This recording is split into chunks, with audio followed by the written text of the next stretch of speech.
Hello everybody. Today is a big one because we are going to tackle IELTS writing task 2, and I'm going to share with you some surefire ways for you to get at least a 7+ score on your exam.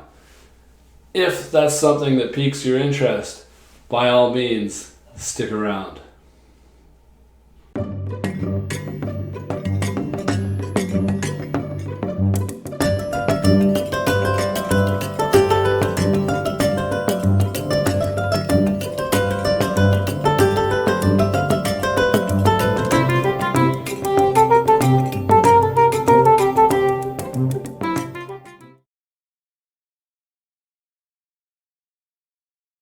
Welcome back to the channel, guys. We've had a bit of a hiatus, but we're back in full force now.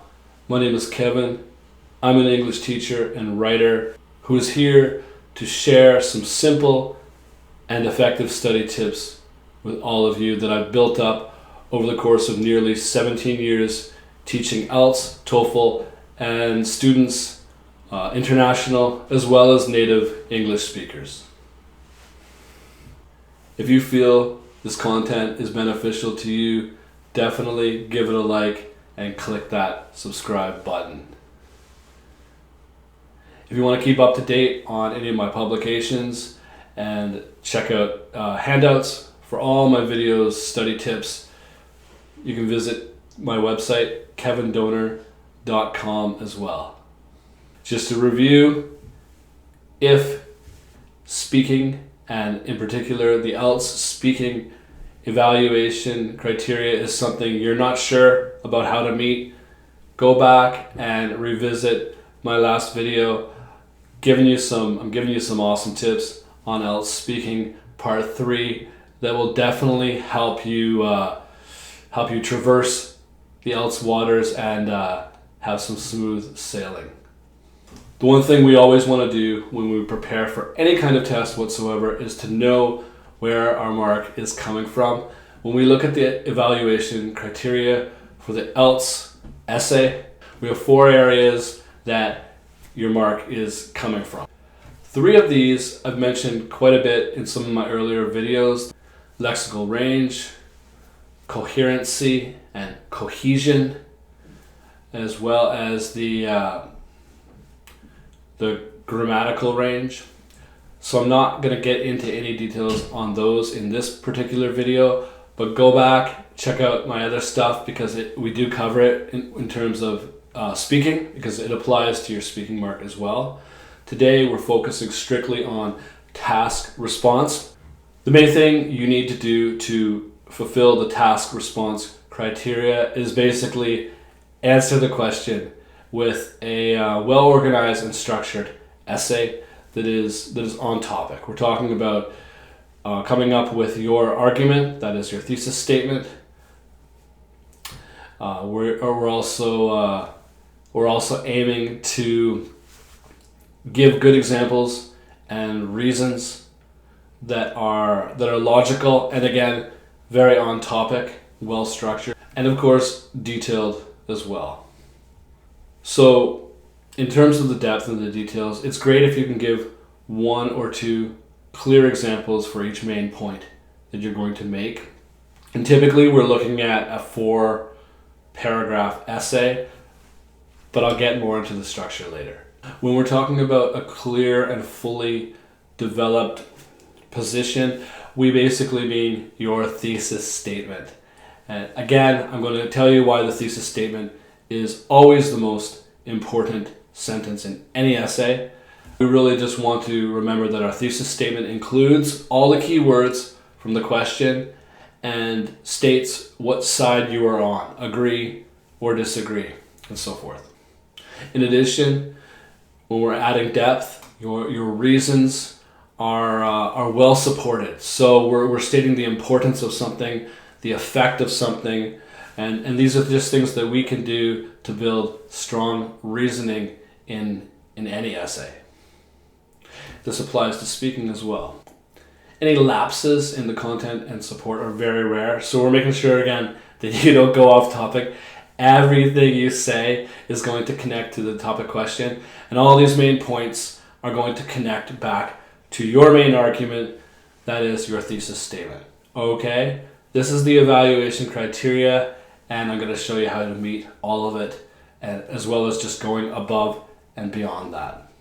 As an overview, for some of you that aren't totally familiar with the format of the IELTS writing task 2, I'm going to give you everything you need. And for those of you that maybe you know some things but you have some questions, I'm going to make this as comprehensive, that means as well-rounded as possible. We're going to cover all the important aspects. So as you can see here, we're going to look at the format, the kinds of questions, and I'm going to go into some study tips as well. I'm going to give you some essential essay vocabulary as well as some study tips. With the format, again, you have 40 minutes, and every time you practice doing this question, you want to clock yourself. Make sure that you're getting it done within that time. It's roughly a 250 word essay. You're not counting words.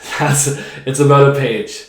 And as I mentioned earlier, it's typically a 4-paragraph essay. Yes, you are dealing with one question. So I'm going to quickly just go through the various kinds of questions that you may encounter on the IELTS writing task 2. I'm not going to read through everything verbatim, that is word for word, but just check it out and we'll talk about the main kinds of questions. I'll give you an example for each and you can kind of just read them over. Okay. The common question is, to what extent do you agree or disagree?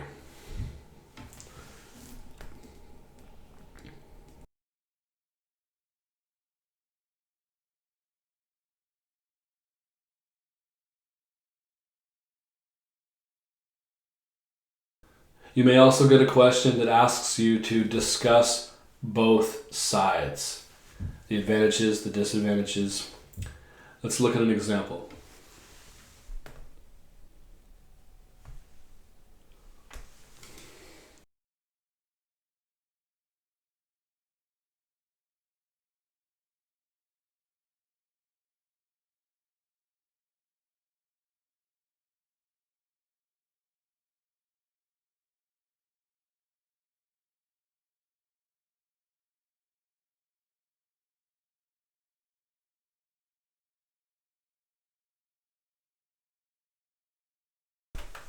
You may get a problems and solutions question.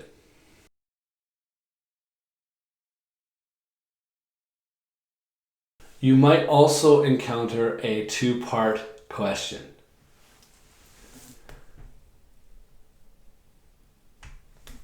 So we're given the reasons why people discuss money, and it's so important. At the same time, we want to make sure that we answer the other part of this question, which is your opinion regarding whether you feel this is a positive or a negative trend. Magnifique. Now that we've gotten that out of the way, I want to share with you some ultimate essay vocabulary. I've written many essays in my day, and I've marked and edited a great deal as well. I've seen the patterns and the trends come up time and time again, and these words are, in my mind, the most useful essay words by far. So see if you can put them into use and do so in a natural way. Conversely, in contrast. Problems, solutions. You're often looked, even advantages, disadvantages. It's a great way to lead into your other main point that examines the other side and just to compare. Conversely, in contrast, by contrast. Although or while. These are the subordinate conjunctions. Very important to introduce complex or multiple clause grammar structure. You use subordinate conjunctions to make longer sentences, and I highly recommend that you start your thesis statement, that is your opinion statement that comes at the end of the introduction. I highly recommend you start your one sentence thesis statement with although or while. Positive or negative aspect are very, very common words that can be applied to anything. We were just talking about advantages or disadvantages, so it's a great synonym for those. They're quite exchangeable, right? You can use them both. And it's a great way to start a topic sentence, for sure. A lot of these words, again, I'm not really big on math, but they can be part of a formula, like a template, if you will, that you follow along, and it just helps you kind of set up the structure with some nice vocabulary that will work for any topic under the sun. So after we give our examples, we get into the reasoning, the details, and the support of something, and that's often the effect. It's the why. I really like to kind of add these points together and say, as a result or consequently. Consequently doesn't necessarily mean a negative result. It's just the result of something. So, as a result, consequently. Finally, I like the word ultimately. You can begin your conclusion sentence with a lot of linking phrases. In summation, to conclude, all in all, overall. I like ultimately the most. All right. We are really about to sink our teeth into the matter now, getting into the heart, the main agenda, the heart and soul of the class, which is always our study tips. Today, I'm going to give you, again, a comprehensive class. We're going to cover all the bases. And we're going to start by teaching you how to brainstorm. We're going to look at thesis writing. We're going to get into the body and examine topic sentences, how to write those successfully. We're also going to look at the examples and your reasoning. And finally, and again, you should write your essay in this order. It will help you to save time. Finally, we're going to write the introduction and conclusion last. Is when you begin your essay, the first thing you want to do is to give yourself enough time to brainstorm and come up with a game plan. Can't stress this enough. When you're brainstorming, you need to come up with your main examples. You need to come up with your main examples that match the question. So it's about agreeing or disagreeing. It's about positive or negative aspects, advantages, disadvantages, problems, solutions. Whatever the question asks you to write about, come up with your main points or examples. And the second thing you need to do in your brainstorming session is to come up with your thesis statement. Just to be perfectly clear, your thesis statement is a one-sentence opinion, as an opinion statement. It's a one-sentence deal that comes at the end of your introduction. Every introduction of every essay finishes with a thesis statement. Your thesis statement shows what side you are on and gives your reader some general idea of what your main points are.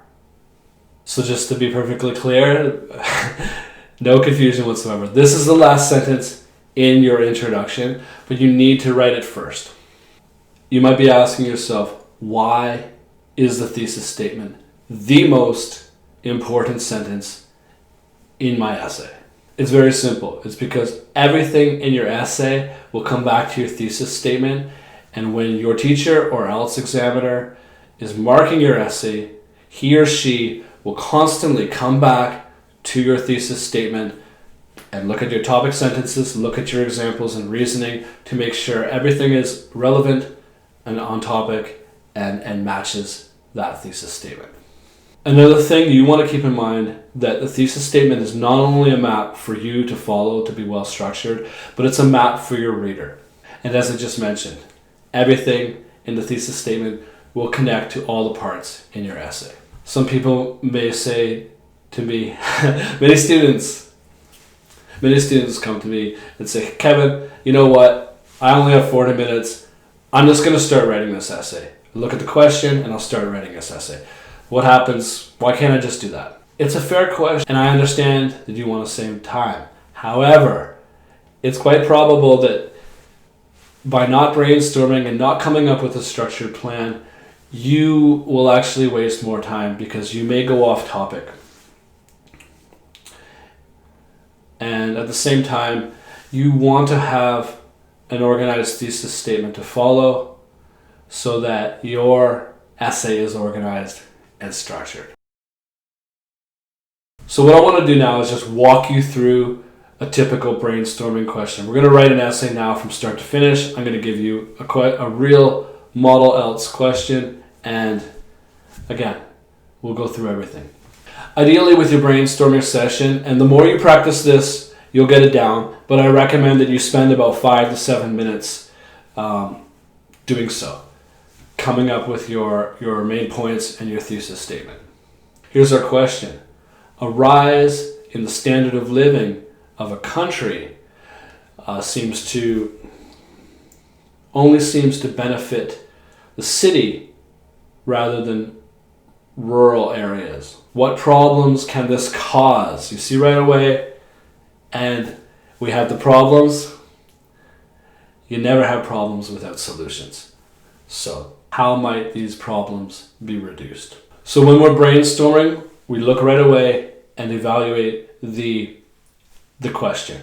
We're basically being asked two questions that we need to come up with points for. The first one is, what kind of problems are caused by the increased standard of living for the countryside? So how does the increased standard of living benefit the city or urban areas as opposed to rural or the countryside? The second question that we need to answer is to basically come up with some possible solutions to this issue. So as I mentioned before, we want to ideally try to come up with 2 examples for each point. So if we can come up with 2 examples of problems and 2 examples of solutions, we have lots of detail and depth for our essay. So one problem that comes to mind is that the facilities. So the equipment and the facilities of both education and healthcare are lacking.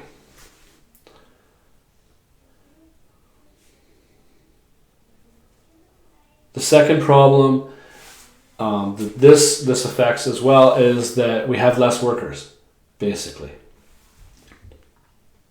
in both areas, healthcare, hospitals, and schools. And this is specifically, we have less workers because the employees are drawn to the city to make more bread.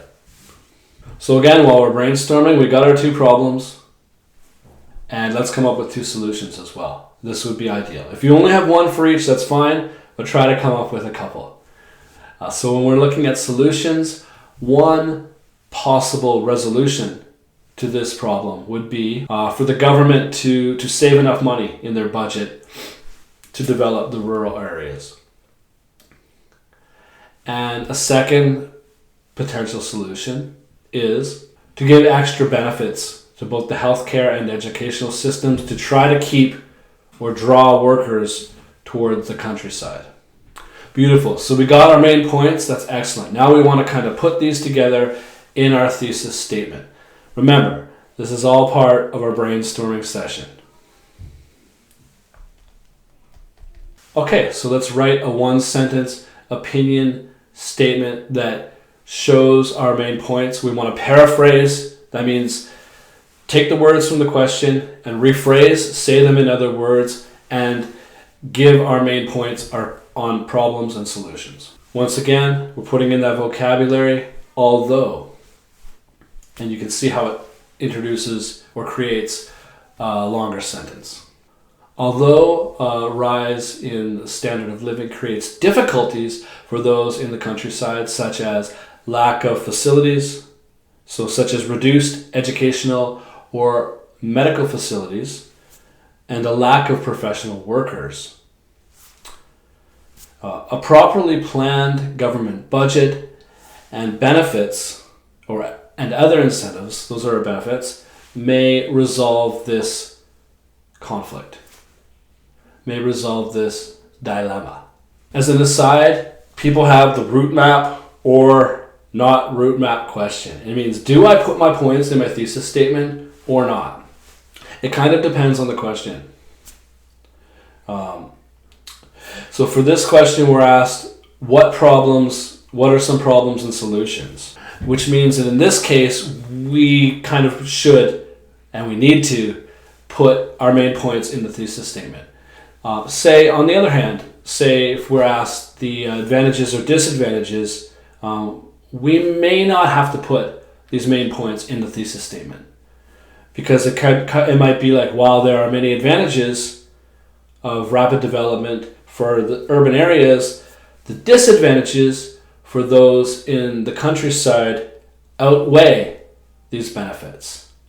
So we're just kind of saying that there are more disadvantages than advantages, but we're not necessarily giving our main points. So that's a way that's a case where you don't maybe need to include your main points in the thesis statement. However, I always recommend to my students, and when I'm writing essays myself, I always try to include my main points in the thesis statement, because as I mentioned, it's really a map for your reader. It makes things clearer and shows exactly what direction your paper will go in. Okay, so the next thing we want to do after our brainstorming session, once we've come up with our main points and gotten our thesis statement, is to write our topic sentences. We want to get into the heart and soul of things, right? Spend most of your time in the body of your essay, so we'll dive into it right now with our topic sentences. So a topic sentence basically paraphrases, that is, it says one of your main points from your thesis in other words. And again, to be perfectly clear, it is the first sentence of the body paragraph. As we mentioned before, just again to repeat, to be perfectly clear, generally for the IELTS writing task 2 essays, you have two main points, thus you have 2 body paragraphs. So with our topic sentence for point 1, again, we're dealing with problems first. So we're talking about the problems of developing the standard of living in the city rather than the country. And some of those problems, as we mentioned, include the lack of educational or hospital facilities, and also we don't have enough professional workers. So basically, to get our topic sentence, we want to take the main point that's in the thesis statement and paraphrasing it. It doesn't matter if you're speaking or writing. Paraphrasing, being able to say the same thing in a different way, is an extremely, extremely important skill. So I've reworded it here, and you can, despite the pros of development, which provide a better life for those living in the city or for those in urban areas. This is a long sentence, but again, I started it with a subordinate conjunction. So despite, we have the first part, and then I'll continue. There are various negative aspects for the countryside, such as insufficient quality of facilities for schools and hospitals, and a shortage of workers due to wages. So I'm just changing my words, guys. That's all I'm doing is changing my words. Okay, rolling right along, we're going to look at some examples and reasons for our first body paragraph here. Our main example is the lack of facilities, and we're talking about schools here. So for instance, due to limited government funding, some schools outside the city cannot afford enough essential school resources such as computers, photocopiers, or even stationery supplies, pencils, books, and stuff. Consequently, educators struggle to provide a standard of learning comparable to the city. Okay, so we talked about the problems here specifically now. We're into our examples. Our examples are very, very clear. We talked about real, clear problems for educational facilities. we want to add a point. We want to add the problem regarding the healthcare facilities. So we always link that. Similarly, if rural hospitals cannot afford MRI machines or other equipment to properly diagnose patients, various illnesses or mental health conditions may not be assessed or treated. So we're going to use another linking phrase to go into our second example. Remember, our second example, the problem is the lack of workers. So this in turn also affects the wages and supply of workers, as higher salaries will inevitably be offered to draw employees to the cities. Beautiful, beautiful. Now we're diving into the body paragraph 2, which is working on solutions. Once again, we start on our topic sentence first, rephrasing the solution point from our thesis statement. Regardless of some of these drawbacks, feasible solutions to this issue include, so we could say, in contrast, right? Remember now we're comparing. Perfect opportunity to put in that comparison linking phrase. In contrast, feasible solutions to this issue include, so just continuing on here, feasible solutions to this issue include budgeting adequate funding for both areas and offering financial perks or benefits for workers who stay and live in the countryside. So we're diving into our examples and reasons for point 1, which is ample funding for both areas. The government needs to allocate or set aside enough money for the countryside and not just develop the city. If governments fail to provide enough essential school supplies or resources to rural schools and hospitals, they are neglecting to give students and patients their fundamental rights of education and healthcare. Thus, both budgets should be balanced to provide more for the city due to higher population, but also give equal facilities to those in the countryside. Moving right along, we're looking at our body paragraph 2 on solutions. Again, we're linking, but we're going into the perks or the benefits. How do we keep the workers in the countryside? Moreover, when there's a great disparity or gap between the salaries in the city and the country, so it's no surprise that skilled workers in both fields will choose to live and work in urban regions. To fix this problem, governments should provide enticing salaries and even living allowances to teachers and medical professionals to motivate them to stay in the country. Woo! Beautiful. At this stage, you can wipe your brow and sigh a sigh of relief, because there should be a lot of weight lifted off your shoulders. You've just gotten through all the hard stuff, and all that's left to do now is take a walk in the park and follow the formula to basically fill in the blanks, do your introduction and conclusion. Okay, so for the introduction.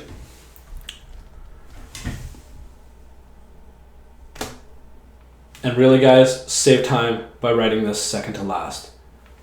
A good or effective introduction does 3 things. It introduces the topic in general. It compares both sides. And it finishes with your thesis statement. Simple. Again, I'm not a fan of math or formulas, but this is the formula. It's tried and true, 100% every time. We're introducing the topic by looking at that question and taking the key words. With the rapid development, and we're paraphrasing it again. Paraphrasing the question. Always paraphrasing, guys.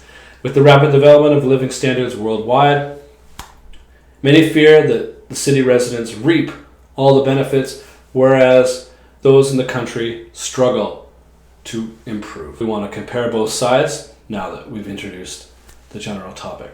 Notably, by examining fields such as education and healthcare, it becomes apparent or it becomes evident that an inequality exists between urban and rural areas. Finally, we finish that introduction with our one sentence thesis statement. You can see it before you again. Although a rise in living conditions creates difficulties for those in the countryside, such as reduced educational or medical facilities and a lack or shortage of professional workers, a properly planned government budget and other incentives may resolve this dilemma. I'm not going to read through this all, but you can see for the introduction, we have the 1, 2, 3 now put together. We've introduced the topic, we've compared both sides, and we finish with that thesis statement, the heart and soul of your essay. All right, let's tie things up in a neat little bow now. For your conclusion, you were starting by restating your thesis, paraphrase your thesis statement, and giving some final thoughts. These are the two main things that you need to do in your conclusion. I always cut and paste it, whatever, I'll always look at it. So add your thesis and rewrite it. So while an improved quality of living causes country residents to face problems like insufficient school or hospital equipment and limited skilled workers, such issues can be solved through a balanced budget and extra benefits for rural employees. They're very, very similar. There's some overlap. You're just kind of changing the words a bit and restating it. It helps to hammer in your point, your main points. The second thing we want to do is talk about some final thoughts, and it never fails to end your conclusion with some opinions on the future. Ultimately, to ensure basic human rights and equality for all citizens, governments must continue to provide ample financial support for rural education and healthcare in the future. I'm not going to read through my entire essay, guys, but you can check it out here. So do that, see how it's all come together. I think it's really been a wonderful session, and you can also see how we put all that vocabulary into play.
Brilliant.